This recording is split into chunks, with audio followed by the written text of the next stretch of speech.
В эфире передача «Дискуссия», и для обсуждения мы предлагаем тему «Реформы в Молдове. Путь, которым мы идем».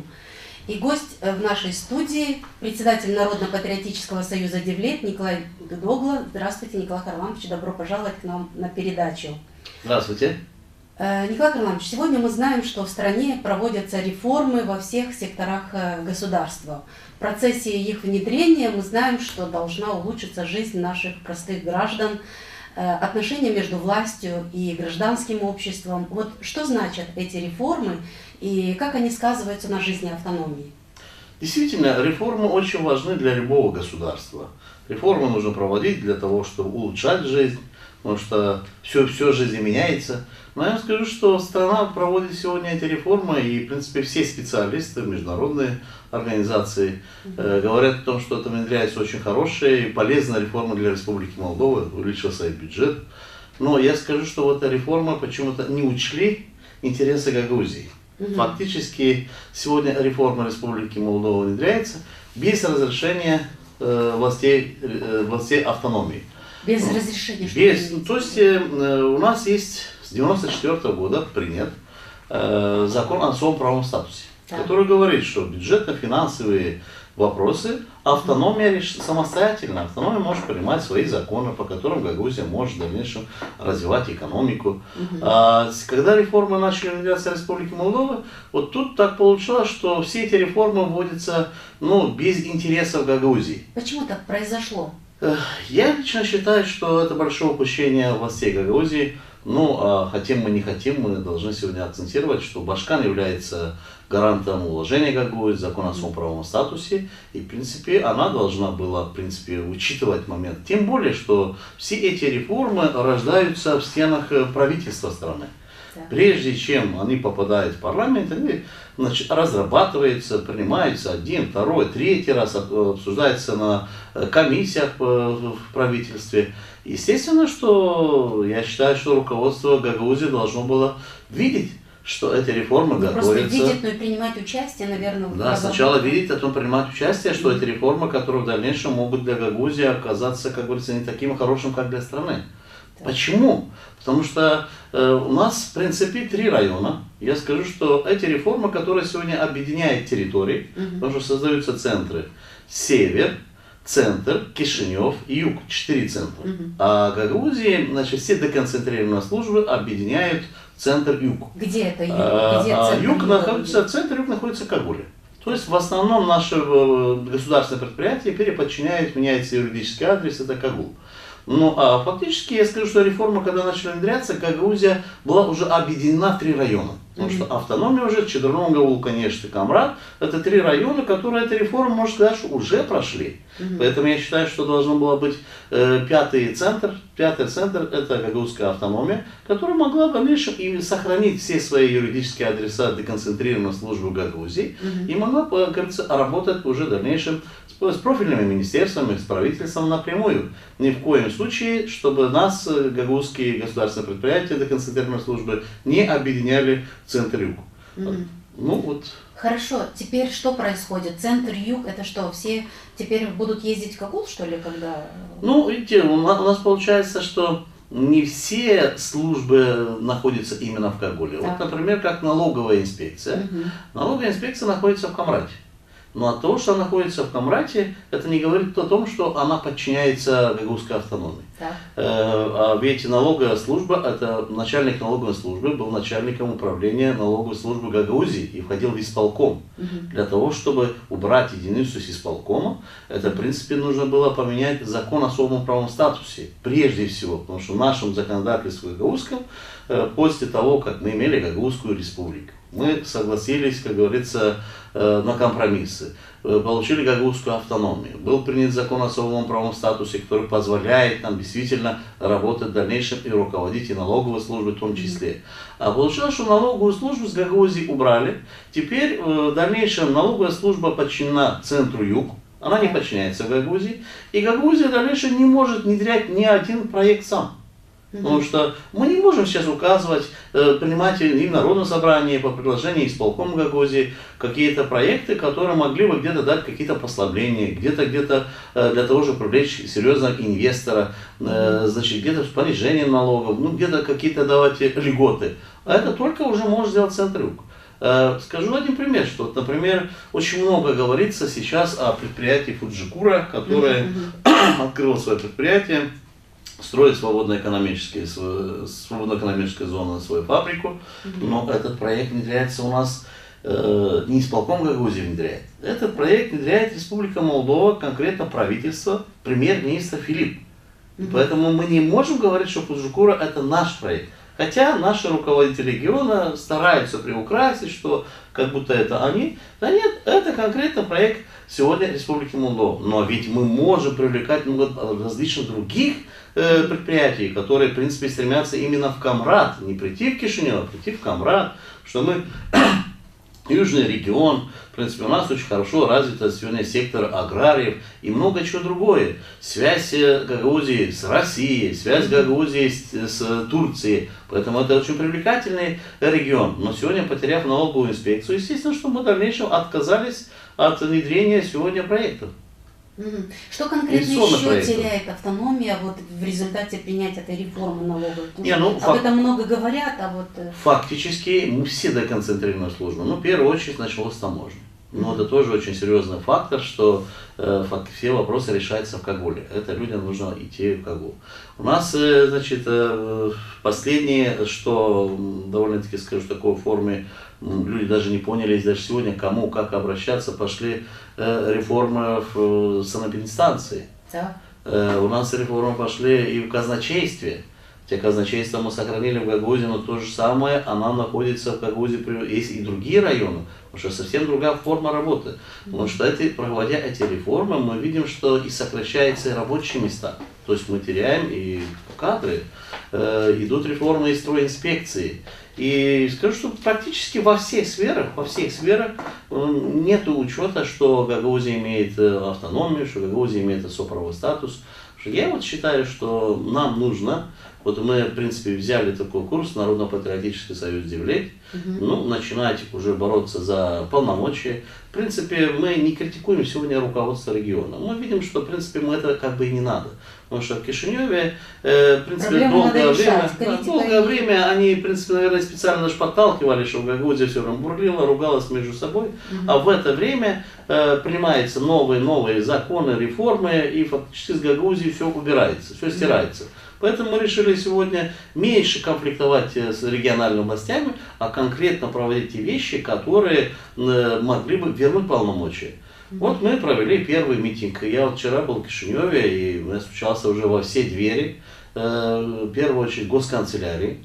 Потому что в последнее время именно мы видим, что все решения Народного собрания, которые не нравятся в Кишиневе, отменяются через госканцелярию. Да. Госканцелярия находится у нас в Кишиневе. У нас открыть нет, она госканцелярия находится в Кишиневе, да, где являются руководители канцелярии, который подчинен конкретно премьер-министру. А в Гагаузии офис госканцелярии. И иногда у нас создается впечатление, что это камрадский гагаузский офис, вот они отменяют. Да нет, это все из центра. А камрадский офис конкретно подчиняется центру. Поэтому мы начали с головного. Я думаю, что в ближайшее время у нас будет встреча, мы подготовимся, мы готовим, в принципе, резолюцию нашего митинга, и мы будем встречаться с руководством госканцелярии для того, чтобы говорить, что почему взяли в практику решение Народного собрания, госканцелярия, значит, обращается, чтобы Народное собрание отменило свой закон, естественно, Народное собрание отменяет, и они идут путем дальше обращения в суд, первой, второй инстанции, высшей судебной палаты, для того, чтобы и отменяет.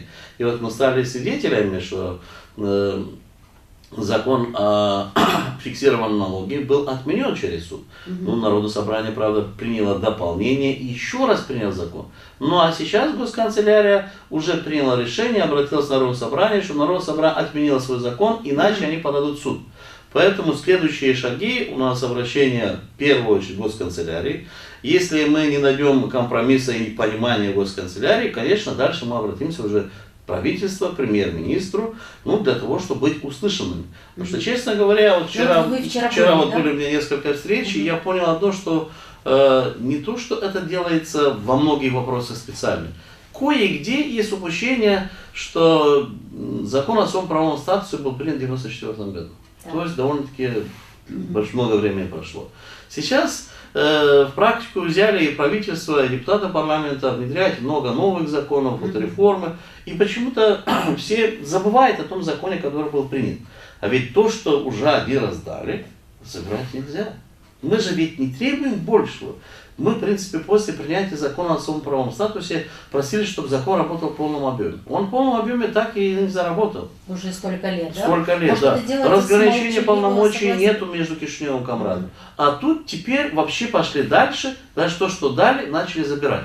Поэтому, естественно, что тот путь, который мы выбрали, я считаю, что очень правильный. Да, конечно, очень бы хотелось бы, что рядышком с нами был исполком Гагаузии, Башкан Гагаузии, потому что это касается Гагаузии. И даже создавая Народно-патриотический союз Девлет, мы приглашали и Башкана, всех политиков, что это нужно всем вместе решать. Потому что если будет продолжаться внутренняя борьба, мы будем отвлекаться на второстепенные вопросы и не сможем решать главное. Поэтому я считаю, что сейчас мы идем на правильном пути, и если мы не получим поддержку и понимание, мы обязательно призовем уже людей выйти на серьезный большой митинг. Потому что мы провели первый митинг, мы, в принципе, пригласили от всех населенных пунктов по 5 человек. Мы хотели просто дать сигнал, что Гагаузия молчать не будет, услышьте нас, потому что мы понимаем, что эти реформы будут продолжаться. И чем дальше будут новые реформы внедряться, потому что это первая реформа в стране, а потом у нас готовится, насколько я понимаю, из разговоров, что готовятся реформы и в самой Гагаузии. Но что интересно, что Гагаузия об этом не знает. Кто-то у нас будет проводить реформы без нас. Поэтому я считаю, что как раз мы вовремя, потому что если мы подождем еще годик, 2-3, пока мы ругаемся между собой, центр нас полностью переиграл. Мы видим, что финансы Гагаузии пошли. Есть несколько довольно-таки больших проектов. Это была и программа САРТ, которая дала 5 миллионов евро в Гагаузию для развития Гагаузии. Сейчас, значит, следующая программа Ганком, бюджет увеличился, и этим самым Гагаузию как-то успокоили. Деньги пошли, да. Все хорошо. А при этом полномочия все забираются. Сегодня заберем полномочия, завтра и денег не будет. Ну, правильно. Вот вы в последнее время очень активно стали работать над созданием этих общественных организаций. Создали, учредили Народный контроль организацию, да, создали Девлет. Вот какова роль этих организаций? Чем они будут заниматься? Я, будучи в парламенте, мы же, в принципе, всегда в Гагаузии, Новая Гагаузия была одна из самых активных организаций, которые есть. В дальнейшем, как говорится, у нас были переговоры с действующей властью при прошлых парламентских выборах. И по нашей договоренности, в принципе, Гагаузия получила 3 мандата депутата парламента, Дудов, Булкар, Арсений Дудник, члена правительства Виталия Челака, посольство в СНГ, в Москву была отправлена Харламика Анна Харлампьевна. Фактически мы, как говорится, одно из пунктов, что Гагаузии должны быть внедрены во все эти власти, начали, в принципе, эту программу. И прошло несколько лет работы в парламенте, и скажу, что я увидел одно, что если с одной стороны, я об этом уже говорил, что пошло финансирование, где-то нас подпустили к ветвям власти, то с другой стороны, пока мы занимаемся в Кишиневе для того, чтобы привлечь инвестиции, в это время в Гагаузии новое руководство региона, которое пришло, фактически с каждым днем мы теряем полностью полномочия. И получается так, пока мы чего-то решаем в центре, в Гагаузии все у нас забирают. Поэтому и возник вопрос, что чего ждать. Поэтому я ушел с Демпартии, потому что фактически у нас не совпадали вопросы идеологического направления. Демпартия тянула в Европу, Европейский Союз, а Гагаузия провела референдум 98%, который стремится к таможенному союзу. Да. Поэтому я вернулся в Гагаузию для того, чтобы поддержать свой народ. И первым делом мы начали переговаривать с патриотами, что как это дело остановить, как решить вопрос для того, чтобы в дальнейшем не терять и полномочия и усилить, объединить Гагаузию. Первый вопрос – это объединение Гагаузии. И было принято решение, давайте создадим новую организацию, чтобы никто не был ущемлен. Потому что если сегодня вливать всех в действующую организацию, ну, где-то кто-то захочет, кто-то не захочет. Поэтому так оно и получилось. Создание новой организации, совершенно новой, которая не участвовала ни на каких политических выборах. Никто не может обвинить эту организацию, что они поддерживают левых, правых или участвуют, поддерживают какую-либо партию. А ведь сегодня самое главное в Гагаузии, и оно вот время последние месяцы показывает, что Гагаузия должна отказаться от поддержки политических партий. Неважно каких. Гагаузия должна сегодня объединиться. Партии не оправдали себя? Я скажу, что после 90-х годов, когда, в принципе, народ, в принципе, был един, и нам удалось создать Гагаузскую республику, значит, принять закон. Была идея. Да, именно объединялись возле идеи все. А в дальнейшем мы начали объединять всех вокруг партии. Коммунисты, социалисты. В конечном итоге мы видели, что они решают свои вопросы, получают наши голоса, и Гагаузия в дальнейшем с протянутой рукой приходит и просит. Поэтому сегодня четко стоит вопрос объединить всех вокруг идеи усиления, возвращения полномочий Гагаузии. И мы будем добиваться в дальнейшем, чтобы Гагаузия могла участвовать и в внешней политике республики. А как участвовать? Мы должны иметь квоту 5 депутатов или же свою партию. Нам сегодня, говорится, законодательство Молдовы не позволяет иметь свою партию. Если вы нам не даете разрешение иметь свою партию, тогда дайте, пожалуйста, нам квоту, чтобы Гагаузия могла иметь квоту в парламенте. Ведь закон, который сейчас принят в парламенте о будущих выборах, что 50% будет выбираться по партийным спискам, а 51% будет выбираться по одномандатным округам, это снова ловушка, обман для Гагаузии. Ведь если мы просили квоту 5 человек, что такое квота? Нам не дали квоту, нам всего лишь дали 2 округа, как и в других районах. За эти 2 округа будут бороться снова политические партии. Да, плюс гагаузские независимые кандидаты и политические партии. Те же социалисты придут со своими кандидатами, демократы со своими, коммунисты со своими. И придется гагаузским независимым кандидатам депутата парламента столкнуться с представителями партии, которые нас закидают деньгами. Поэтому это, конечно, не путь решения гагаузского вопроса. Я считаю, что это обман, это ловушка. И, к сожалению, в эту ловушку привел нас президент страны Игорь Николаевич Додон, которого Гагаузия поддержала 99%. И он обещал нам квоту 5 мандатов. В конечном итоге ничего не дали, дали 2 округа. Поэтому предстоит очень большая борьба. Если мы сегодня начали бороться за полномочия, за объединение Гагаузии, то на парламентские выборы предстоит очень большая борьба. Сможет ли Гагаузия объединиться, действительно показать стержень, что мы народ, что мы действительно на своей территории являемся хозяевами этого региона? Или же снова мы, как говорится, поддержим какие-то представители, какие-то партии и в дальнейшем будем бегать и просить, унижаться, чтобы они решали наши вопросы. Поэтому я считаю, что Гагаузия идет сегодня на правильном пути. Все эти 24 года, я считаю, что мы ушли с главного, мы потеряли главное, поэтому не смогли добиться конкретных серьезных результатов. Поэтому сегодня объединение всех политиков, ведь объединились, я скажу, что 17 организаций. Это Кто очень, эти организации? очень здорово. Я скажу, что туда разные люди входят. С одной стороны, вот, например, патриоты Гагаузии. Мы упор сделали на патриотах, на тех людей, которые, в принципе, были в становлении Гагаузской республики. Те, которые, да, о которых забыли. Да, те, которых абсолютно забыли. Потому что люди очень довольны, говорят, даже вот награждают, там, 18-20 лет, награждаются медалями, орденами. В то время их жили, их еще даже не родились в то время, когда были эти события. А те, которые участвовали, их давно забыли. Поэтому люди очень много недовольны, но я скажу, что они патриоты. Вот в душе сегодня даст сигнал, они как один все выйдут, будут защищать интересы Гагаузии до последней капли крови, как говорится. Поэтому удар был на них. Вот Георгий Арабаджи возглавляет организацию «За Гагаузию», которая нас полностью поддержала. И Георгий Дмитриевич сегодня выбран заместителем председателя Союза, Союза патриотических сил.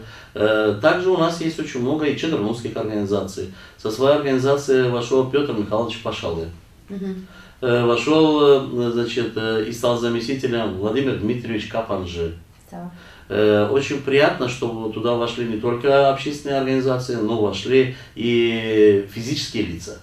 Вошел первый вице-президент Гагаузской республики Петр Ильич Бузаджи.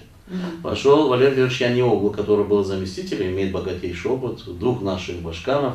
3 срока они работали с Кратором, потом 8 лет с Формузалом, он тоже вошел в эту организацию. И очень приятно, что нас поддержали гагаузы, которые живут за пределами Гагаузии. Нас поддержал Союз гагаузов Российской Федерации. Дорогой, значит, это организация в Москве, да? Да, да, в Москве, которая объединяет очень много наших людей, которые работают в Российской Федерации. Нас поддержал значит, Терза Николай Петрович, это гагаузская диаспора, которая находится в Кишиневе. Десятки тысяч гагаузов сегодня в Кишиневе. И вот эти моменты, которые говорят о том, что первые шаги очень правильные, и они уже состоялись. Это не просто сегодня пожелание давать. Сегодня уже конкретно Народно-патриотический союз Девлет существует, работает, набирает темп, проводит конкретно уже акции. Вот мы провели первый митинг, дали сигнал Кишиневу. Вот в пятницу у нас состоится круглый стол, мы готовимся вместе с депутатами Народного собрания, потому что в нашу команду входит большое количество депутатов Народного собрания. Мы пригласим 9 депутатов и парламента, конечно, и будем вместе решать, как эти реформы в дальнейшем в стране они будут проводиться. Гагаузия не может отменить реформы страны. Но как, чтобы эти реформы не мешали развитию Гагаузии? Как нужно, значит, принять какое решение? Народное собрание, исполкома Гагаузии, или пойти по третьему пути, путем собрать всю Гагаузию на сход граждан, определиться, обратиться путем митинга, путем каких-то более жестких вещей. Мы будем совместно решать. Но эти реформы мы в Гагаузии должны остановить. Реформы должны в Гагаузии пройти те, которые дадут возможность Гагаузии дальнейшего развития. Ведь потеряв налоговую инспекцию, мы не можем внедрять сегодня инвестиционный проект. Потеряв таможню, мы не можем оформлять документы, нужно бегать в Кагул обратно. Все остальные службы мы потеряли определенное количество рабочих мест. Потому что службы объединяются, и тут же очень много людей увольняют, потому что, объединив 7-8 районов, эти люди, туда приходят и представители других районов. И наши, кстати, этим самым увольняются работы. Поэтому предстоит огромная работа, огромный пласт работы. Я еще раз, миллион раз буду говорить, уже много раз я говорил, что в этой работе должны участвовать все жители Гагаузии. Забыть, что это инициатива Дудова, или Иванова, или Петрова. В этом вопросе мы должны быть едины. Конечно, у нас начнутся выборы. Каждый будет агитировать за своего кандидата. Мы, в принципе, приняли такое решение для того, чтобы не ругаться ни с одной партией. Мы сегодня не хвалим ни одну партию и не ругаем никакую партию. Некоторые интересные факты, которые были, мы говорим то, что было обещано. И на парламентских выборах мы не будем агитировать за какую-либо партию, пускай люди сами определятся. А вот что касается по одномандатным округам, конечно, мы сделаем все возможное, чтобы Гагаузия наконец-то заимела своих 2 депутатов, которые будут 2 депутата парламента независимые от Гагаузии. Не войдут никакие фракции. Какие бы фракции не были бы в стране, они не войдут никакие фракции, значит, оставаясь независимой, будучи гагаузским депутатом, прежде всего, чтобы Гагаузия была услышана. Потому что я скажу, трибуна парламента, ну, наверняка, это самое высокое то, что есть. И здесь тоже отмечу, Лиза, что такое депутаты парламента, которые с партии, и те, которые независимы. Депутаты парламента с партией, я скажу, что это, конечно, очень важно. У нас закона другого не было. Но при этом, я скажу, есть этикет, дисциплина. И у фракции, когда собирается, у нас была большая фракция, больше 50 человек, заседание фракции, все вопросы обсуждаются.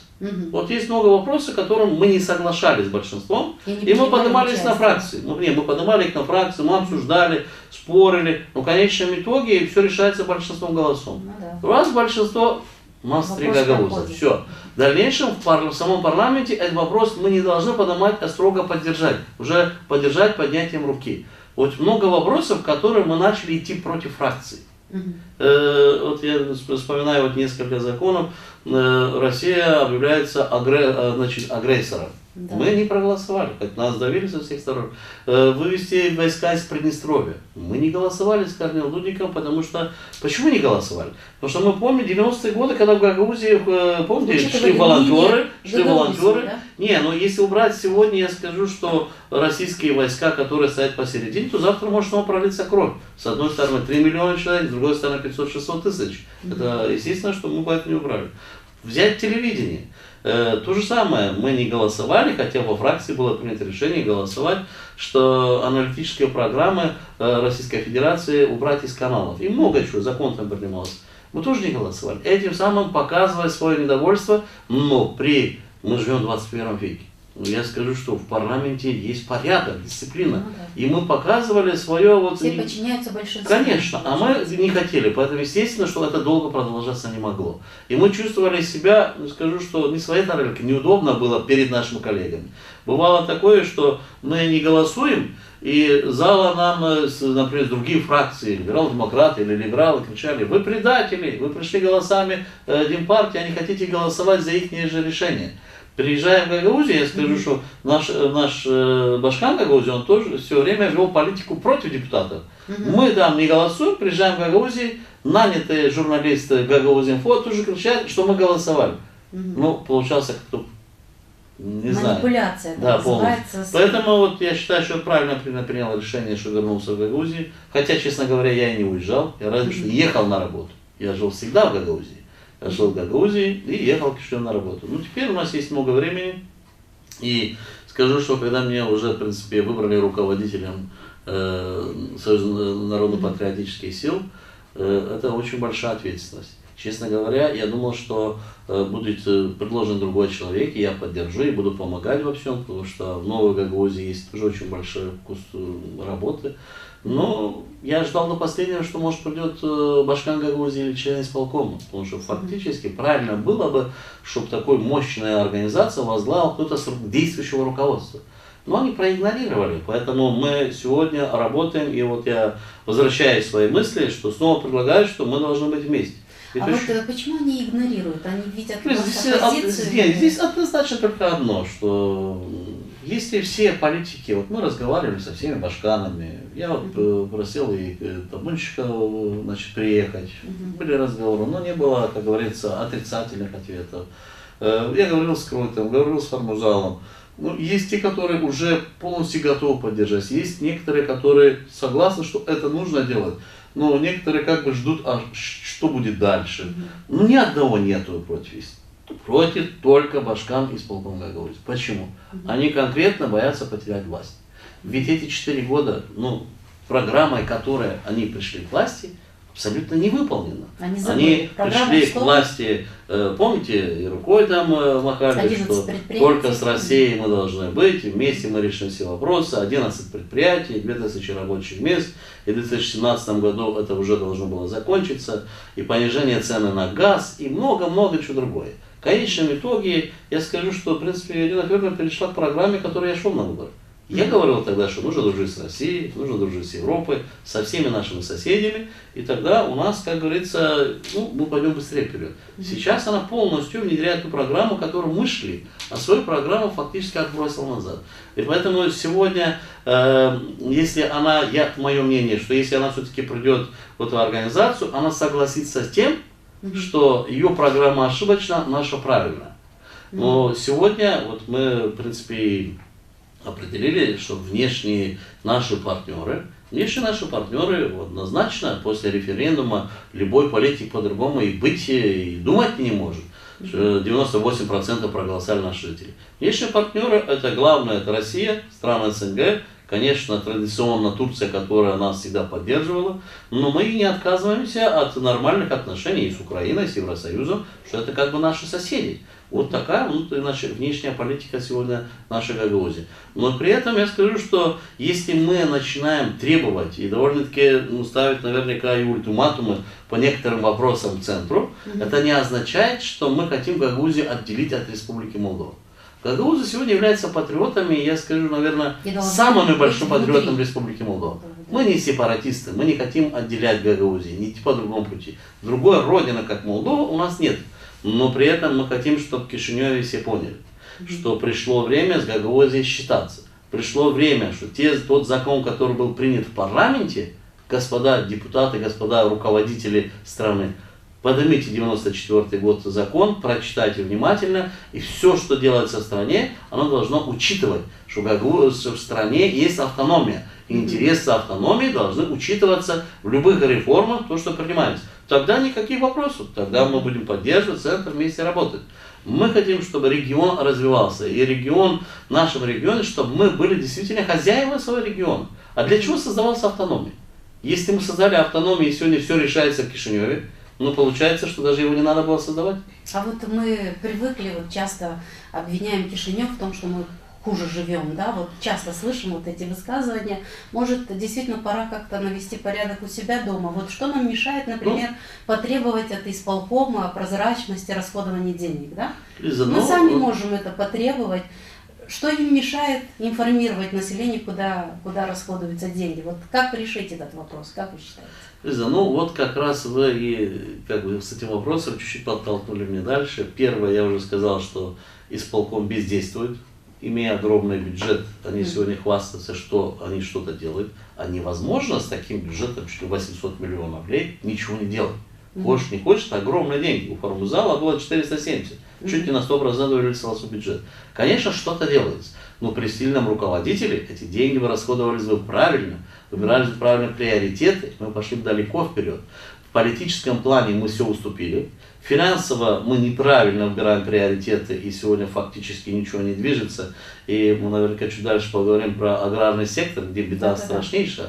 Ну а для того, чтобы как-то подтолкнуть, как-то дисциплинировать, вот поэтому и наша организация приняла решение открытия новой организации. Это самостоятельная организация. Что этим могла бы заниматься и наша организация Девлей, но мы решили, что должна быть полностью самостоятельная организация, которая не подчинена никаким организациям, что у них не было каких-то руководителей. Это народный контроль. Ну, я скажу, что мы взяли из практики народного контроля Советского Союза. Мы немножко как делились, были представители тех времен, которые делились своим опытом. И у нас действительно открывается организация «Народный контроль». Я думаю, что она на днях уже будет зарегистрирована, что учредительное собрание было, которое конкретно начнет работать и подталкивать и руководство исполкома, и руководство администрации, примарей, других организаций, которые получают огромные гранты, дивиденды извне, которые имеют деньги, но мы не видим где и как их тратится. Мы частенько слышим доходную часть бюджета. Никто не говорит о расходной. Это понятно, доходы, откуда пришли. И здесь тоже есть, можно говорить часами, откуда они пришли, но они пришли не с поддержкой нашего сегодняшнего исполкома. Но и говорить, если о расходах, вот один пример. Более 10 раз Башкан Гагаузия не приводит отчитываться на заседание Народного собрания. Такое может быть. Где, когда такое? По закону это можно? Конечно, нет. Но сегодня полностью игнорирование, и депутатов игнорируют все. Что хочу, то делаю. Я Башкан, я хочу и так делаю. 10 раз не приходить в Народное собрание. Такой жизни не было. Но чему удивляюсь? В принципе, чему я удивляюсь? Башкан Гагаузия, который стал Башкаром, не живет в Гагаузии.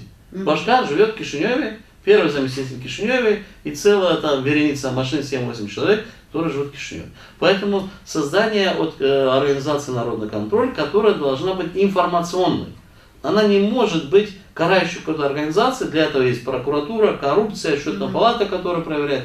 А эта организация конкретно должна давать информацию.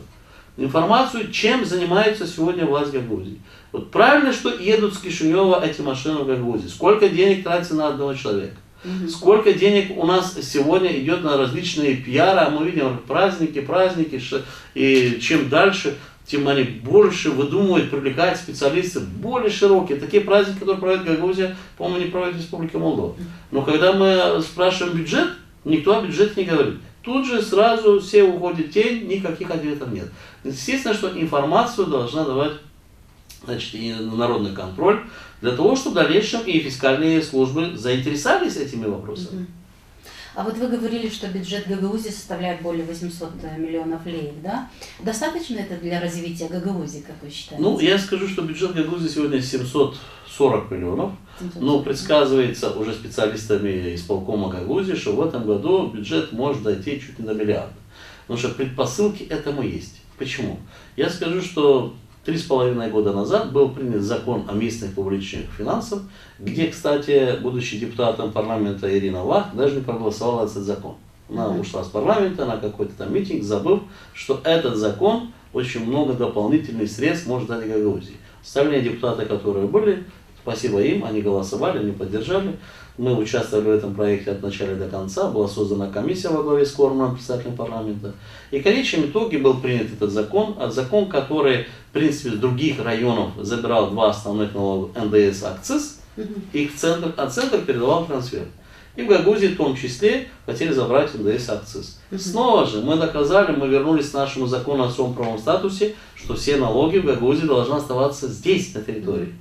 В конечном итоге был принят бюджет страны, и скажу, что у нас эти налоги забрали. Нам дали трансферты. Нам дали трансферты. Но в конце года, в декабре, когда был все-таки принят этот закон, я скажу, что при поддержке депутатов парламента закон был принят, и Гагаузию вывели с этого закона. Из-за того, что в особом правовом статусе есть, что Гагаузия сохраняет свой налог, его вывели, и в январе месяце мы получили дополнительно, вернулись и наши налоги, и новый Башкан, приступив к работе, у него уже сразу пошло с плюсом 200 миллионов бюджет, то, что не было в прошлом Башкане. И естественно, что эти налоги начали расти, добавить дополнительные. Внедрением программы САРТ. Это программа, которая началась давно, еще до нынешнего Башкана. Но внедрение программы САРТ 5 миллионов евро, я скажу, что... Это европейские деньги. Европейские деньги, да. Но внедрение этой программы, которая прошла у нас в Гагаузии, многие налоги оставались здесь в Гагаузии. Если выполняется гагаузским предприятием, 100% остаются налоги. Если выполняется предприятием, которое зарегистрировано за Гагаузией, то Чимишли, Каргуль, неважно, конечно, основные налоги уходят. Но снова же, многие предприятия покупают очень много стройматериалов, тоже в Гагаузии. То есть эти проекты большие дали возможность дополнить еще бюджет, поэтому бюджет вырос. Я скажу, что тот бюджет, который сегодня у нас есть, я вот слышал на 28 лет образования Гагаузской республики, праздник, который проходил в Чадронге, Башкан Гагаузия очень возмущался, что Гагаузия обижает, Гагаузия не дает. 3,5 года прошло. 3,5 года приезжает премьер-министр Гагаузии, давайте вспомним. Премьер-министр в университете выступает. Рядышком Башкан Гагаузия. Душа в душу оба поют. Как здорово, хорошо они работали и работают. Премьер хвалит Башкана, Башкан хвалит премьера. И все у них здорово, хорошо. 3,5 года прошло, Башкан выходит на трибуну и берет уже совсем другую политику, что вот нам не дают денег. Да денег дали уже определенно много. Денег дали, но, к сожалению, значит, этот исполком, нужно уметь конечно, управлять. Исполком Гагаузии, в принципе, согласился на то, что ни в коем случае не сопротивляясь, не оспаривая, мы фактически потеряли полномочия. И к этому, конечно, можно много чего прибавить. Это и семейный бизнес, и многие вещи, то, что сегодня говорят очень многие. Но это должно быть подтверждено, как положено по закону, поэтому я не хочу касаться этой темы. Но факт тому, что сегодня мы пришли к тому, что в Гагаузии деньги вроде бы есть, но с этими деньгами фактически ничего не делается. Мы не видим, что мы делаем скачки вперед, те, которые бы дали возможность развития региона через некоторое время. Ну, вот я перехожу сам уже к следующей теме. Но вот давайте я скажу, что бывший Башкан Гагаузии. Конечно, внутри у нас всегда была какие-то внутренняя политика, внутренние раздоры. Но если мы чувствовали, что где-то у нас есть какие-то опасности для Гагаузии, мы все объединялись. Все, да. Все забывали. Помните, времена было у нас? Да, было, да. Да. И мы сразу объединялись. Это моменты были, если политические вопросы взять, война в Осетии, Абхазии, значит, с Грузией. Мы тогда быстренько собрались в народном собрании, группа Дудова, группа Формузала, что приняли решение, чтобы обратиться к президенту Воронину, чтобы признать Осетию. При этом группа Ирина Федоровна, коммунисты убежали. Сегодня они кричат, что у нас Россия, тогда они даже убежали, не поддержали. Мы поднимали вопрос о втором государственный русский язык, где они не участвовали. И много-много других вопросов касаясь политических вещей. Но если взять экономический, я скажу, что при Башканах, мы получали огромную дополнительную гуманитарную помощь. Сегодня, вот я смотрю, исполком Гагаузии себе трубит, где-то все время селфи, фотографии возле некоторых зданий, которые строят наши внешние партнеры. Уважаемые друзья, мы всегда имели поддержку и Турции, и России.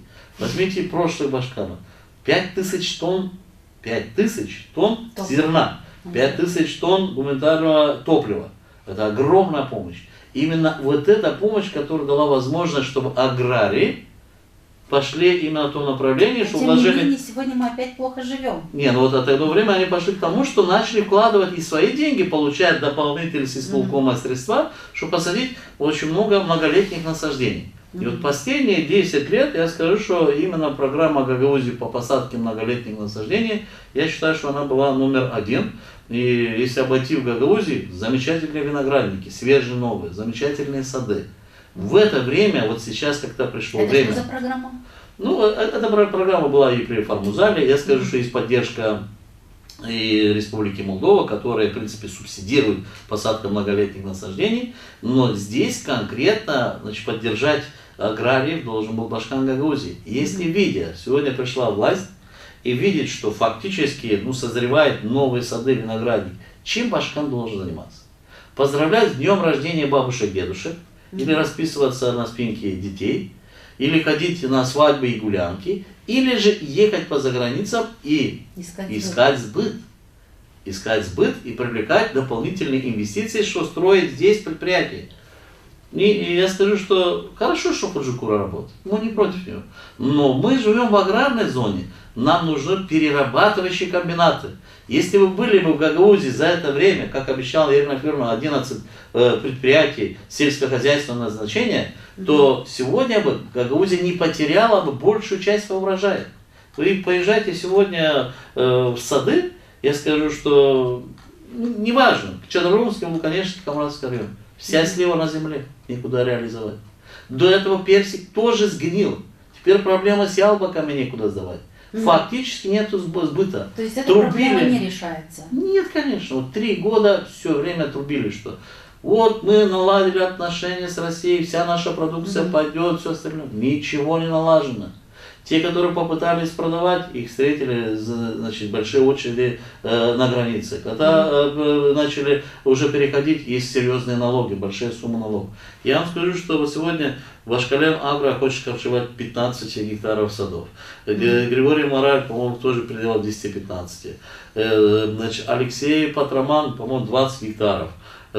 Кангасские предприятия, 3 предприятия тоже. Иван Лейкович, он, по-моему, 20 гектаров персиков. Он, по-моему, кажется, даже уже начал. И это можно перечислять всех лидеров. Лидеры пошли на то, что потратив огромные деньги, получая субсидии, посадили, вырастили, да, сдавать некуда, и сегодня начинают это все корчевать. Это самый страшный путь для Гагаузии. Путь, что посадка многолетних, это был единственный правильный вариант, значит, вернуть нашу молодежь назад, чтобы Гагаузия действительно заработала. Чтобы народ был един, и все вернулись работать на территории. Сегодня мы вернулись, с чего начинали, и все возвращается назад. И я считаю, что это конкретно вина действующей власти. Ладно, оставим руководителя. Руководитель, как говорится, в пятницу едет в Кишинев, и дальше 2 дня выходные в Кишиневе. Но есть заместитель. Чебан тоже в Кишиневе. А остальные? Этими вещами нужно заниматься каждый день. Искать сегодня выход. Сегодня, вот я читаю даже в Фейсбуке, бывшие башканы пишут: СОС, помогите, спасите, потому что после вас возвращать невозможно будет ничего. Почему? Потому что если сегодня будут наши многолетние насаждения выкорчеваны, в дальнейшем мы возвращаемся к полеводству. А что такое полеводство? Полеводство как бы самое легко обрабатывать. Это 2 трактора Джангир, это 1 комбайн, 2 машины, то есть 5, 10, 15 человек, которые 1000-2000 гектаров спокойно могут обрабатывать. А что сажать на эти гектары? Ну, первое, ту же пшеницу, ячмень, овес, все остальное. Но это очень мало рабочих рук. Это фактически, я говорю, что 2 трактора можно обрабатывать 1000-2000 гектаров. Но а куда мы денем наших людей? Ведь сегодня основная рабочая сила работает, это именно косточковых, это именно, значит, сады, виноградники. Здесь собирается виноделие, в принципе, сегодня есть в Гагаузии 17 винозаводов. Виноделие живет сегодня в Гагаузии большая часть наших людей. Даже дома выращивая виноградники, эти деньги, которые человек продает, дает своим детям для того, чтобы обучать. Если мы сегодня начнем раскорчевку многолетних насаждений и оставим только полеводство, мы фактически сразу отправим за границу наверняка еще треть нашего населения. Потому просто работы здесь не будет. Вот здесь главная беда. И самое главное, что нынешняя власть все время трубит, как в Советском Союзе, что все у нас здорово, все у нас супер хорошо. Каждый день ленточки режем, приглашаем высоких гостей, большие столы, накрытые 3 яруса, кушаем, пьем и кричим: все нормально. И детям, значит, в школу дарим рюкзачки, ранцы. И это все супер хорошо. Да нет. Проблема глобальная, которую нужно решать. Потому что сегодня экономику Гагаузии довести до этого уровня, это поработали несколько башканов до этого башкана. Это десятки лет. И сегодня одному прийти все уничтожить, ничего не понимая, конечно, это кощунство. Поэтому я считаю, что сегодня наша организация на правильном пути. Конечно, мы будем поднимать все вопросы. И мы будем делать все возможное. Вот сейчас, в первую очередь, мы стараемся разговаривать с властями Молдовы, для того, чтобы вернуть наши полномочия. Ну, конечно, мы будем пути искать выхода и в Турцию, и в Россию. Мы, значит, готовим поездку и в Россию, и в Турцию для того, чтобы встречаться с нашими друзьями. И, в принципе, не так, чтобы как у нас получилось с этим сполкомом. В Петербурге дали место для Гагаузии, а смотрим, вывески в интернете есть полные, продаются чистые гагаузские продукты. И смотрим, что на витринах бананы и апельсины. Потому что в Гагаузии растут бананы и апельсины. Это что за маразм? Кто такой мог сделать? Это значит, кому-то дали в аренду, деньги зарабатывают. А где гагаузский чистый продукт? Конечно, я скажу, что Россия сегодня большая страна. Россия любит Гагаузию. Но если ты не постучишься в дверь, никто его не откроет. А для того, чтобы открыть эту дверь, нужно объяснить, что мы хотим, что для нас надо. И что мы можем дать. Да. А для нас сегодня, я скажу четко, почему нужно возвращать налогу.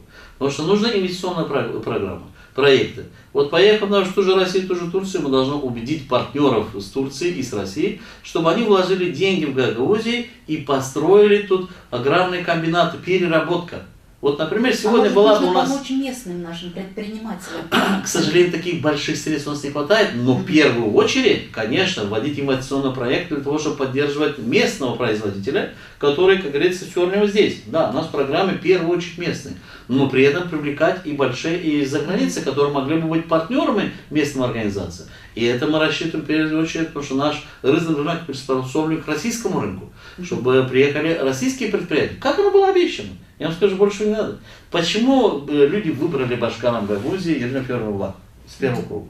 Потому что то, что она говорила, это то, что людям нужно. То, что людям хотят. И дешевый газ, который было сказано. И естественно, что это решение всех вопросов наших людей, которые едут в Россию на работу, что полностью решатся проблемы, это депорт и все остальное. Я помню, даже на выборах, я помню, собирали списки. Все, у кого депорт, через день мы снимем депорт и все остальное. Конечно, нет. Это был предвыборный трюк. Это снова был обман. Фактически эта власть пришла сегодня в руководство обманом. То, что они говорили. При этом они говорили то, что нужно. Из этого нужно взять основную часть, которую продвигать. Что нам нужны эти перерабатывающие комбинаты. Тогда бы и слива не гнила бы, и персики бы не гнили, и раскорчевка не нужна была бы, и все остальное. Ведь готовый продукт. Ведь сегодня я скажу, что вот я читал интересный материал, это бывший башкан обращается уже к действующим, потому что их труд, который они столько вложили, я думаю, что каждый человек, вложив свой труд, он в дальнейшем, как говорится, следит за этим, чтобы она не была уничтожена. И, наверное, болит душа. Что подсказывает, что срочно соберите исполком, срочно соберите народное собрание.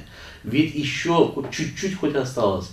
Но если сегодня аграрии действительно не соберут сливу, в дальнейшем персики потеряли сливу, яблоки, потому что многие отказываются даже собирать, потому что, чтобы собрать, нужно столько средств, с которых в дальнейшем продаж. Сегодня нужно срочно субсидировать. Да, где-то может остановить какой-то проект, который инфраструктурный, потому что та же дорога никуда не уйдет. Мы можем починить его через 3 месяца, через полгода, через год. Но если мы сегодня дадим возможность уничтожения аграрного сектора, у нас не будет будущего. А есть такая возможность сегодня? Конечно, есть. Я вам скажу, что сегодня я уверен, что на счету Гагаузии сотни миллионов лет, которые просто сидят. И они не могут освоить. Они их не могут освоить. Это уже наверняка следующая наша передача, потому что именно управление строительства дорог наверняка самое слабое, которое могло быть. Почему? Раньше там работал человек, которого привели к нам, господин Памфилов. Это, я скажу, человек, который шел в войну с Гагаузией, стал министром Гагаузии. В конечном итоге, когда начали просить его отчитаться, тоже самое отчитаться, народ собрать. Он написал заявление, уволился, но не пришел на отчет. Создается впечатление, а почему? Человека не увольняли, просили отчитаться, он увольняется. Значит, не все хорошо. В дальнейшем ставят руководителя, нормального парня, человека с вчерашнего студента.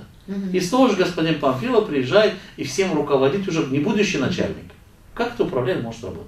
И вот, к сожалению, кадры, нельзя говорить, что кадры решают все. Даже при руководителе, да, даже при слабом руководителе и сильная команда специалистов, профессионалов, они могут тянуть работу. Но в нынешней власти, я скажу, сегодня фактически нет окружения. Вы посмотрите, кто сегодня исполкоме. Их уже поменяли, наверное, по 2, 3, 4 круга. Команда, которая приехала, первая Сирена, которая была, ну, громкие заявления, приехала команда профессионалов. Обновленная команда. Да, и эта команда профессионалов рассыпалась как карточный домик. Через полгода они побежали в разные стороны, и начали приниматься хаосно уже люди, чуть не все желающие. Комрадская администрация уже, по-моему, 3-й или 4-й человек поменялся. Администрация Буканешского района то же самое. Что делается по управлению? Ну, это, как говорится, вопросов много. Прерогатива Башкана, но со стороны создается такое впечатление. Николай Храмович, вот вы затронули вопрос районной администрации, вот меня тоже интересовал очень этот вопрос. Вот у нас есть депутаты Народного собрания, да, мы выбираем советников при мэрии. Вот какова роль районной администрации? Вот для меня непонятно, чем они занимаются. Ну, я считаю, что роль районных администраций важна, но сегодня я скажу... Для Гагаузии Нет, ну, смотрите, районные организации в стране есть, и они, в принципе, берут на себя основную роль, основную работу, которая есть в тех районах. Но в Гагаузии так уж получилось, что у нас нет совета, районных советов у нас нет. Ну, по стране есть, но у нас нет, есть вот депутаты Народного у нас собрания. нет, ну, депутаты есть и в парламенте, у нас депутаты Народного собрания, депутаты парламента. В примариях есть советники, как и в стране советники. В районе есть районные советники, которые выбирают председателя района, районные советники выбирают. У нас районных советников нету, эта форма у нас исключена. Исполком Гагаузии по предложению Башкана Гагаузии назначает представителей района. И вот здесь как раз такой момент, что в руководители района попадают те люди, которые не подготовлены. Это одно. Второе. Районные структуры до того они обрезались со всех сторон, что фактически они ничем не занимаются. Образование их убрали, сельское хозяйство в сторону. Чем они занимаются? Они имеют штат, и фактически она стала какое-то декларативное, что они только собирают информацию. Но управление сельского хозяйства, в принципе, то же самое, ведь информация, которая у нас в государственном предприятии не осталась. Чем они занимаются? Они получают информацию с частников, что они делают. Поэтому я с вами абсолютно согласен, что это один из тех, наверняка, моментов, которые мы должны в дальнейшем предусматривать.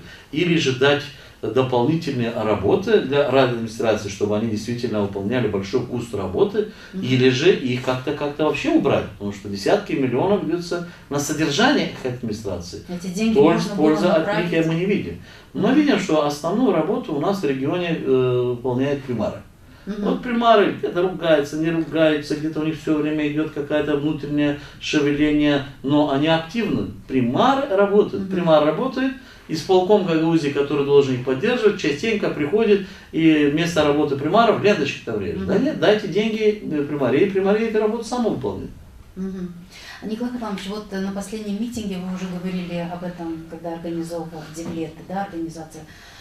Вы уделили большое внимание открытию в Камрате офиса НАТО, который функционирует, уже все знают, что в Государственном университете с 2015 года. Вот что означает НАТО в Камрате?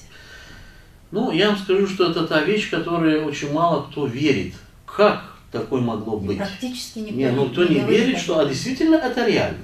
Поэтому я скажу, я вот в ГРТ выступал, тоже об этом говорил, что нынешней власти Гагаузии очень сильно повезло. Вот их 3 года, они больше 3 лет работали, что хотели, то делали.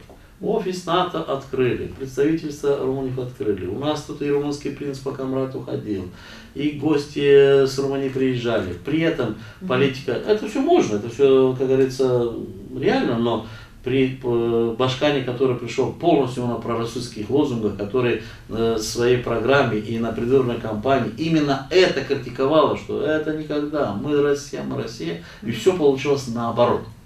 И когда, в принципе, мы вернулись, мы, в принципе, уже организовали, учредительный совет уже образовал Народный патриотический союз Девлет, мы решили начать с нуля. А с нуля что? Показать, кто мы, что за команда. Первое, чем мы показали, что внешние наши партнеры, это Россия, страна СНГ, Турция, но при этом мы видим, что наши основные партнеры сегодня, что Россия, Турция в том, что она сама входит в НАТО, мы видим, что творится сегодня в Турции, потому что следим за выступлением Эрдогана, но какие-то проблемы есть сегодня в Соединенных Штатах и тоже, те же тоже Турции, что если Эрдоган предложает, чтобы доллар убрать, да, поэтому мы смотрим, а у нас есть офис НАТО. Как такое может быть? Поэтому мы сегодня конкретно говорим, мы не хотим, чтобы были двойные стандарты, как у нас в руководстве региона. Четко, наша позиция на восток. Если мы на восток, мы начинаем с первого. Значит, все, мы начинаем, значит, офис НАТО нужно убрать. Хоть хочет кто-то и не хочет, но если сегодня... Вообще? Ну, конечно, возможно. Мы вот обратились к Башкану Гагаузии. Башкан Гагаузии получит резолюцию. Если она не исполнит, ну, мы обратимся в Народное собрание для того, чтобы на это среагировало. Обратимся в другие. Все законные методы мы будем использовать. Но я вам скажу, что да, открыв офис НАТО, я скажу, исполнительная власть очень технично начала его закрывать.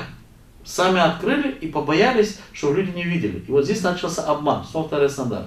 Поэтому мы открыто показали, наши представители были в университете, где был открыт. А открыт он был не при поддержке руководства университета, в то время Аварикова работала, именно что при поддержке руководства региона. Было местонахождение определенного университета, но университет к этому ничего не имеет. Здесь именно руководство региона госпожа Ла, которая, в принципе, согласилась на открытие нашего офиса такого. Поэтому и было выступление, я скажу, что и вся Гагаузия об этом возмущается сегодня. Многие не верят, только что... сегодня узнали об этом. Да, ну почему это узнали? Я говорю, что даже некоторые говорят, это не может быть. Но когда показывается, что действительно уголок есть, раньше там были флаги, сейчас, когда мы начали, подняли этот вопрос, быстренько флаги как бы убрали, но сам уголок, оно есть информация, литература. Ну, конкретно действующий уголок НАТО, который действует у нас на территории. Какую пропаганду она ведет? Ну, я вам скажу, что мы патриоты, мы хотим, чтобы наша страна была суверенным, независимым государством, но она не входила в никакие военные блоки. Нам не нужно, чтобы Молдова входила в военный блок, а тем более Гагаузия, которая русскоговорящая, чтобы начиналась именно с Гагаузии. Конечно, категорически мы против. Ну а в чем роль поэтому, Лиза, и поэтому мы, в принципе, начали с этого, чтобы показать всем внешним партнерам. Ведь мы же дальше будем встречаться с послами России, Турции, Германии, США, с других стран, чтобы четко позиционировать себя, что мы можем говорить в Камрате, мы то же самое будем говорить в Кишиневе. Что если мы в Камрате говорим, что мы против офиса НАТО, но мы и в Кишиневе будем говорить, что мы против офиса НАТО. Потому что у нас получается Башкан Гагаузии Камрате открывает офис НАТО, а в Кишиневе выступает, что мы против офиса НАТО. Ну что за двойной стандарт? Почему так? Николай Крамович, давайте немножко поговорим о реформе местной публичной власти. Об этом много говорится в средствах массовой информации. Это предполагается, что будет сокращаться число примарий. Вместо 898 мэрий может остаться только 111. Вот что будет с Гагаузией, если вдруг пойдут эти реформы?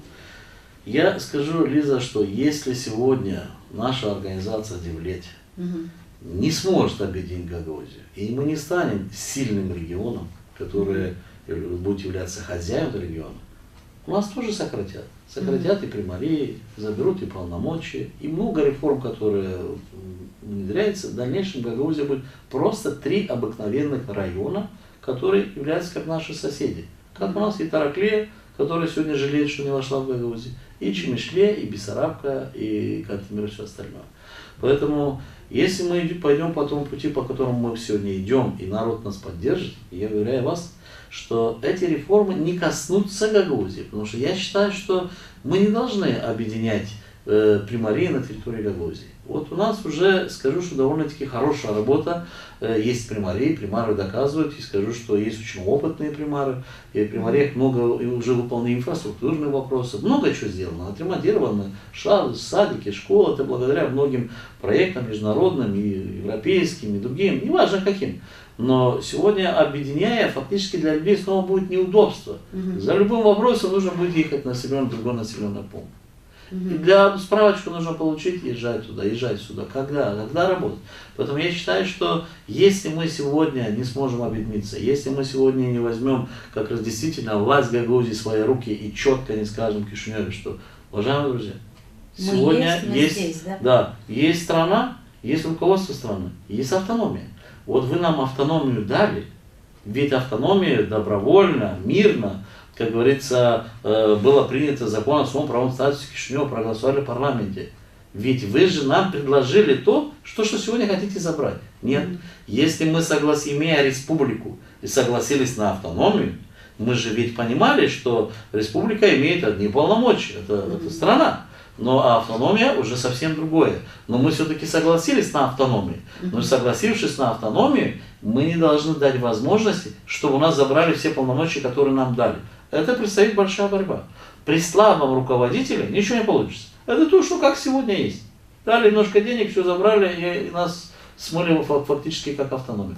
Поэтому, поэтому я скажу, что сегодня мы идем четко, правильно, и я уверен, что пройдет 2-3 месяца, Гагаузия объединится. Конечно, не хотелось бы об этом сегодня говорить, но если нас не будут слышать в Кишиневе... Но говорить надо. Нет, но если нас не будут слышать в Кишиневе, вот мы сегодня пошли по правильному, законному пути. Мы провели первый митинг, подняли несколько вопросов, которые, первые необходимы. Закон о патенте, закон о фиксированном налоге, потому что более 4000 человек работает по этим законам. И идем в госканцелярию. Не получается, идем к примеру. Не получается нас слышать, мы поднимаем народ. Мы поднимаем народ, что мы имеем автономию, мы имеем свой исполком Гагаузии, мы имеем народное собрание, законодательное, мы имеем руководство, уважаемые друзья, на своей территории, вы уж извините. Раз нам дали, уже подчиняйтесь тем законам, за которые вы нам дали. А вы нам дали закон о своем правом статусе, который дает возможность реформы, проводимые страной, Гагаузия должна дать согласие проводить на своей территории эти реформы. Если Гагаузия может даже пойти на тот путь, что провести референдум, люди согласны или не согласны с этими реформами. А я уверяю себе, что ни один человек не проголосует, чтобы отдать налоговую инспекцию, таможенную инспекцию, все службы, которые есть. Нет. Николай Иванович, вы вчера, выступая перед детьми в спортивной школе, объявили, что будете их стимулировать в учебе. Вот с чем такое решение? Знаете, вчера, 1 сентября, мне приглашали многие населенные пункты, имея возможность с этой трибуны, я хочу извиниться перед директорами, перед примарами других населенных пунктов, что я не смог пойти. Я обязательно на днях все равно поеду в эти школы, потому что традиционно для меня уже оно пошло, такой хорошей традиции. Я был одним из тех, которые учредили спортивный лицей-интернат, мы его открывали. И 1 сентября и 31 мая я каждый год иду в спортивный лицей-интернат для того, чтобы поздравить детей, посмотреть им в глаза. 1 сентября, приходят новые наши спортсмены, это 1 класс, новые детишки, которым мы даем напутствие. В мае мы даем напутствие уже выпускникам. И скажу, последние годы, а вот сейчас этот вообще бум пошел на хороший спортивный результат. Вот у нас в регионе частенько я слышу от исполнительной власти, что интернат создан, но она не дает то, что ожидалось. Да нет, я вам скажу, что мы не ожидали таких хороших спортивных результатов. Очень хороший спортивный результат. Вы посмотрите те виды спорта, которые у нас в интернате есть, в сборных страны, по 20, по 30, по 40% членов сборной страны это наши выпускники. Возьмем вольную борьбу. Сейчас в октябре будет взрослый чемпионат мира, и 3 представителя Гагаузии, Янулов, Недялков, Андрей Романов будут представлять Молдову на чемпионате мира в Будапеште, Венгрии. Буквально месяц прошел, уже представители спортивного интерната, те мальчишки, которые еще учатся в интернате, принесли 2 медали на молодежном чемпионате Европы, который проходил в Италии. Коля Грахмес 2 место, хотя я вам скажу, что его отделяло от золота буквально чуть-чуть. Петя Карасень 3 место, в прошлом году он был на мире 2-м, сейчас стал 3-м на Европе. 3-й представитель занял 5 место. Это отлично, здорово. Выпускник нашего интерната, гордости нашего интерната, Александр Романов провел сейчас бой в Сочи, участвуя в боевой самбо, где он представлял сборную России против сборной мира.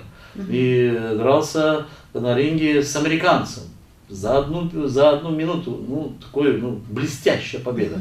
А Гагаузов заговорил весь мир. Сам Владимир Владимирович Путин награждал нашего спортсмена. Как не гордиться нашим спортсменом? Но мы видим, что, к сожалению, если здесь мы далеко вверх пошли, результат очень огромный, то мы видим при сдаче бакалавра, есть единичные случаи, где ребята проваливаются. И это целый год теряется, чтобы вернуться, но пересдать. Поэтому в этом году вот на линейке я предложил, все преподаватели все поддержали, что мы обратились к всем нашим учащимся, в первую очередь в 12 классе, потому что они будут сдавать экзамен бакалавра, что мы объявляем в спортивном лицее, всегда год спорта был у нас, а в этом году впервые мы объявили в спортивном лицее годом учебы. Годом учебы, чтобы все дети, говорится, с 1 сентября обратили внимание именно на успеваемость. То есть что не только в первую спорт? очередь, да, я сказал 3 составляющие. Спорт, дисциплина и учеба. Теперь первое, спорт, учеба, дисциплина и спорт. Потому что мы должны подтянуть учебу, чтобы действительно в интернат поступали самые лучшие ребята, имея и спортивные, значит, качества, но, естественно, с хорошими показателями по учебе. Поэтому я думаю, что сейчас дирекция школы, конечно, разработает, наверное, специальную программу. Я предложил и стимулировать раз в 3 месяца, чтобы мы определяли лучших учеников, первое, второе, третье место, для того, чтобы их уже награждали ценными подарками, для того, чтобы у них был стимул. Потому что будет определяться, какое количество десяток каждый ученик имеет, каждые 3 месяца, каждый семестр, может быть другой чемпион и призер. И естественно, что мы, значит, сказали, что будем дарить за первое место и ноутбуки, которые нужны детям сегодня. Да? И я видел, что по глазам, что когда стимул есть, оно немножко чуть по-другому. Чуть-чуть расшевелили на ребят. Поэтому я очень хочу, чтобы этот интернат действительно был с каждым годом лучше и лучше. Мы гордимся, что действительно такие у нас хорошие спортсмены. Но очень хочется, чтобы мы подтянули учебы. Конечно, очень хочется, чтобы и руководство региона наконец-то взглянуло на этот спортивный интернат. Потому что когда чемпионы приходят, исполком приглашается, и фотографии, как обычно. Но в интернате сегодня не хватает общежития. Нету тех условий, нету тех условий, которые должны быть для элитных детей, которые поступают туда, которые они действительно, ведь спорт это не физкультура, это огромный труд, и ребята тренируются 3 раза в день, поэтому условия должны быть. А для условий нужно вливание дополнительных средств. А я все время слышу, много денег тратим. Ну, ребята, спорт такое дело. Если мы хотим гордиться спортсменами, они должны выступать на равных с тем же американцами, тем же немцами, тем же японцами, где затрачивается 100 раз, 1000 раз больше средств. Как вы хотите, чтобы они тренировались на улице и вообще не имели питания или жили на улице и давали результат? Конечно, должны быть хорошие условия. Поэтому это дело будущего. Мы обязательно это исправим. Но пока есть возможность у нынешней власти, я хотел бы, чтобы они тоже посмотрели на это, не только, как говорится, поздравлять чемпионов, но бы пришли в этот интернат хотя бы 1 раз и посмотрели, что там делается, и действительно эту работу пошла. Николай Харлампиевич, время нашей передачи истекло. У меня еще один вопрос для вас. Каковы ваши видения, стратегия развития автономии, внутри страны, естественно? Каким путем мы должны идти, чтобы все-таки улучшить жизнь наших простых граждан, что мы говорим, об этом много обещаем. Как вы это видите? Да, спасибо, Лиза. У нас сегодня получился такой материал немножко критический. Да? Мы сегодня больше критиковали действующую власть. Но я вам скажу, что иногда критика, она дает довольно-таки новое дыхание, что когда все молчат, все хорошо, даже человек не видит проблем, которые есть. Поэтому я думаю, что дай Бог, чтобы руководство региона посмотрели нашу передачу, потому что здесь конкретно критика была, не жесткая какая-то, конкретная критика, что можно факты исправлять в какие-то моменты. А если говорить то, что нужно, в первую очередь я вам скажу, что мы должны прекратить внутреннюю борьбу. То, что мы сегодня и делаем. Я скажу, это очень тяжело. В Гагаузии очень тяжело остановить внутреннюю борьбу, потому что у нас каждый гагаузец видит себя только первым. Убедить кого-то, что кто-то должен возглавлять где-то кто-то первым, вторым, третьим, очень тяжело, потому что все видят себя первым. Но нужно работать. В дальнейшем у нас аграрная зона, у нас аграрный регион.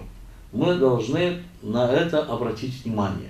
Что если мы хотим вернуть наших детей из-за границы назад, если мы хотим сохранить тех, которые учатся, не уехали, каждый клочочек земли должен работать, и человек, который вкладывает туда свои средства, ведь посмотрите, последние годы, многие, которые поехали, где-то заработали деньги, они пришли, арендовали кусок земли, купили землю, посадили сады, виноградники. Мы должны делать все возможное, чтобы аграрий сегодня у нас двинул все дальше. Именно земля должна дальше двинуть и промышленность. Ведь если вернуться к Советскому Союзу, при Советском Союзе все люди работали, не хватало рабочих рук, детей забирали из школы для того, чтобы собирать виноградники, помните те времена? А сегодня людей нет работы. Потому что у нас земли стало меньше? Нет, земля у нас столько, как была, столько осталась. Просто мы неправильно выбираем приоритеты, неправильно работаем. Потому что земля должна работать, а дальше должно руководство региона найти обязательно инвестиционные проекты, внедрять, чтобы переработка была. Переработка номер один, чтобы не портилась наша продукция. Нам обязательно сегодня нужно найти возможность, куда реализовать нашу продукцию. Не просто подписание каких-то соглашений с регионами для пиара, что в последнее время только для пиара, а конкретно нам хватает одного региона. Не надо бегать искать 20 регионов. Нам хватает один большой город, который съест с потрохами всю нашу продукцию. Но это должно быть конкретные договора, чтобы аграрник знал, что вот я сегодня работаю, у меня есть уже на следующий год сбыт продукции столько-то тонн, столько тысяч тонн, и он стремится больше сделать, и он знает свою цену, и он знает, что он должен потратить, что он должен получить. Работа должна быть плановой. И я считаю, что основным моментом мы должны перестать врать. Потому что, я понимаю, что выборы всегда выигрывает, наверное, больше тот, который больше пообещает. Но нужно обещать то, что реально возможно сделать. Когда я помню, в прошлые годы началось это с руководителя Народного собрания, поехали с России, что мы вам приведем дешевый газ. Чем закончилось? Популистическое заявление. Башканские выборы, дешевый газ. Наверняка мы сегодня должны говорить людям правду, как она есть. И если мы говорим дешевый газ или дешевое что-то другое, мы должны стремиться к тому, чтобы люди больше зарабатывали. Если люди больше будут зарабатывать, естественно, что они смогут уже не смотреть на цены на газ, электричество и остальное. Потому что мы привязаны к государству. Электричество, газ, мы привязаны к государству. Какая цена будет у нас, какую политику государство будет вести, такие цены будут в Гагаузии. Нам отдельно цены не дадут. Но в нашем регионе мы можем сделать льготы для предприятий, для того, чтобы они больше работали, больше открывали рабочих мест, сделать условия, чтобы наши люди больше получали средств. Имея сегодня огромный бюджет, конечно, мы должны субсидировать сельское хозяйство. Но вот мне задавали вопросы, что вроде бы проект начался, но никто не участвует. Так нужно сделать ту программу, которая всех заинтересует. Что все касается программы. Если там программа есть, и люди себя там не находят и не видят, условия не подходят, они участвуют. Конечно, я скажу, что очень важно воспитание сегодня молодежи. Мы ни в коем случае не должны уходить на то, что тратить большие деньги на образование детей. Вот на спорт мы поговорили, но мы должны, естественно, что останавливаться на школах, на садиках. И я скажу, хорошие вещи, которые делаются при Марии, что ремонтируются садики, школы, это очень здорово. И надеемся, что наши школы потихонечку будут заполняться. Ведь если возьмите, вот я был долгое время примаром. Когда я пришел при Марию, первым делом я видел, что в школах у нас детей много, а в садиках у нас мало. Потом потихонечку садики переполнились, а школы опустели. Потому что часть людей уехали за границу вместе со своими детьми. Проблема языковая. Помните, когда появилась проблема с этими видеокамерами на экзаменах. Часть детей приехала в Приднестровье, и сегодня они дальше едут, потому что боятся, что на бакалавра не сдадут. Поэтому, естественно, что образование нужно поддерживать. Наверняка нужно, если мы видим, что с бакалавром у нас получается проблема, внедрять какие-то программы для подготовки, для помощи подготовки именно 12-классников, чтобы больше их подготовить к этим экзаменам.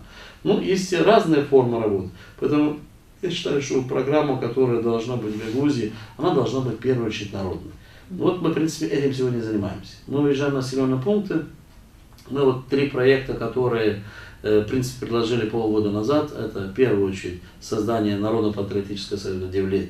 Мы уже его учредили. Создание независимой общественной организации «Народный контроль», которая должен работать и показывать реально все, что у нас делается в Гагаузии. И третье – это экономическая программа «Гагаузский прорыв», над которой мы работаем. Я вам скажу, что программу невозможно делать за один день или за месяц. Конечно, можно за 2 часа написать, выдумать то, что нам предложили. Но реальная картина, это мы должны учесть все, что делается в населенном пункте. Послушать людей, да, свои возможности, посмотреть, какой у нас бюджет, реальный бюджет. в каких секторах что мы можем потратить, предложить ту программу, которая будет соответствовать, будет действительно и будет привлекательной. Ну и естественно, что это программа, которая должна возможность в первую очередь дать вернуть наших людей. Ни в коем случае вот то, что творится в этом году, это действительно СОС, как говорят наши бывшие башканы, остановить этот момент, что начинается раскорчевка многолетних насаждений. Потому что если мы потеряем еще рабочие места, то уже уедут еще больше людей сегодня среднего возраста, которые заберут своих детей. Мы потеряв своих людей, мы потеряем и автономию. Поэтому это проблема номер один. Ну что ж, проблем у нас в Гагаузии много, работы непочатый край. Поговорить обо всем в одной передаче, наверное, мы не успеем, поэтому я благодарю вас за участие в нашей передаче. Для телезрителей напомню, что сегодня гостем в нашей программе был председатель Народно-патриотического союза Девлет Николай Дудоглас. Спасибо вам еще раз. Спасибо. Передачу провела Елизавета Ротарь. До встречи в эфире.